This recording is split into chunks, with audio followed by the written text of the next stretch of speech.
இனி summer holidays கண்ணு கால் GT ஹாலிடேஸ்க்கு பண்ணு. GT holidays, south India's #1 travel brand. ஒரே நாளில் 2 மேயர்கள் ராஜினாமா. சாட்டையை சுழற்றிய ஸ்டாலின். வெளியான ரகசிய பின்னணி. வசூல் முறைகேடு, வலுவான புகார். அரண்டு கிடக்கும் திமுக கவுன்சிலர்கள். கோவை மாநகராட்சியில் மொத்தம் 100 வார்டு கவுன்சிலர்கள் உள்ளனர். அதில் 97 பேர் திமுக மற்றும் காங்கிரஸ் உள்ளிட்ட கூட்டணி கட்சியைச் சேர்ந்தவர்கள். மற்ற 3 அதிமுக கவுன்சிலர்கள். இத்தகைய சூழலில்தான் கோவையின் முதல் பெண் மேயராக திமுகவைச் சேர்ந்த கல்பனா ஆனந்தகுமார் தேர்ந்தெடுக்கப்பட்டார். அதன்படி கல்பனா ஆனந்தகுமார் கோவை மேயராக பதவி வகித்து வந்தார். இவர் கடந்த மாநகராட்சி தேர்தலில் கோவை மாநகராட்சியின் 19வது வார்டில் வெற்றி பெற்று கவுன்சிலர் ஆனதும் குறிப்பிடத்தக்கது.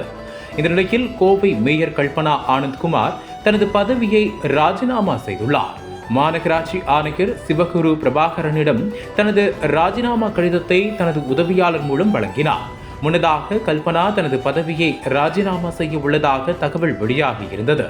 இது தொடர்பான கடிதத்தை அவர் திமுக தலைமைக்கு அனுப்பி உள்ளதாகவும் கூறப்பட்டது.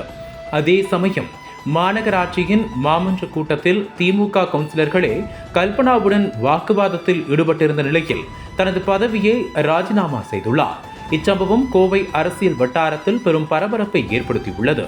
அதே சமயம் கோவை மேயர் பதவியில் இருந்து கல்பனா ராஜினாமா செய்தது குறித்து மாநகராட்சி ஆணையர் சிவகுரு பிரபாகரன் தெரிவிக்கையில், உடல்நிலை மற்றும் குடும்ப சூழ்நிலை போன்ற தனிப்பட்ட காரணங்களுக்காக மேயர் பதவியில் இருந்து கல்பனா ஆனந்தகுமார் ராஜினாமா செய்வதாக கடிதம் அனுப்பியுள்ளார் என தெரிவித்துள்ளார். கோவை மேயர் கல்பனா ஆனந்தகுமார் நடந்து முடிந்த நாடாளுமன்ற தேர்தல் பணிகளில் திமுக தலைமை எதிர்பார்த்த அளவுக்கு திருப்திகரமாக பணியாற்றவில்லை என சொல்லப்படுகிறது.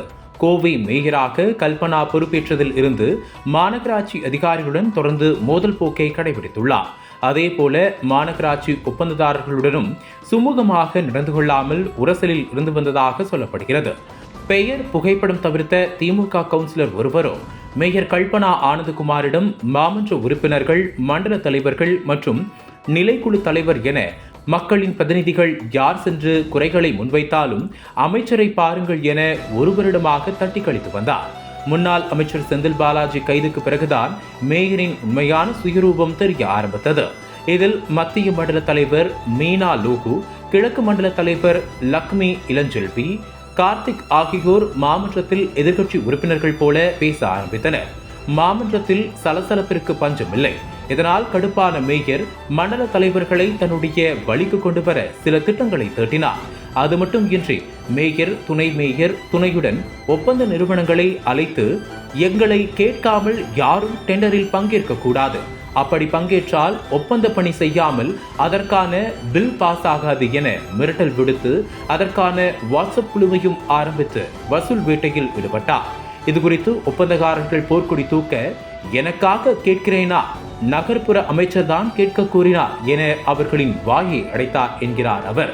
அதே போல நெல்லை மாநகராட்சி திமுக மேயர் சரவணன் தனது பதவியை ராஜினாமா செய்துள்ளார்.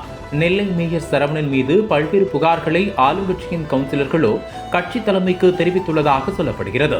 ஏற்கனவே சரவணன் மீது நம்பிக்கையில்லா தீர்மானம் கொண்டுவர 30க்கும் மேற்பட்ட கவுன்சிலர்கள் கையெழுத்திட்டு மாநகராட்சி கமிஷனரிடம் வழங்கியுள்ளனர். நம்பிக்கையில்லாத தீர்மானம் மீது கடந்த ஜனவரியில் ஓட்டெடுப்பு நடத்தப்படும் என மாநகராட்சி கமிஷனர் அறிவித்திருந்தார். ஆனால் நம்பிக்கை ஓட்டெடுப்பிற்கு முன் திமுகவினர் கவுன்சிலர்களிடம் பேச்சுவார்த்தை நடத்தினர். அதனால் அப்போதைக்கு அவர் தலை தப்பியது. இருப்பினும் தொடர்ந்து அவர் மீது ஊழல் குற்றச்சாட்டுகளும் சொந்த கட்சி கவுன்சிலர்களுடனும் மோதல் போக்கை கடைபிடித்து வந்த நிலையில் தற்போது ராஜினாமா செய்துள்ளார். கோவை திமுக மேயர் ராஜினாமா செய்து 1 மணி நேரம் கூட ஆகாத நிலையில் திருநெல்வேலி திமுக மேயரும் தனது பதவியை ராஜினாமா செய்துள்ளார். ஒரே நாளில் திமுகவை சேர்ந்த 2 மேயர்கள் பதவி விலகியது அரசியல் வட்டாரத்தில் புயலை கிளப்பியுள்ளது.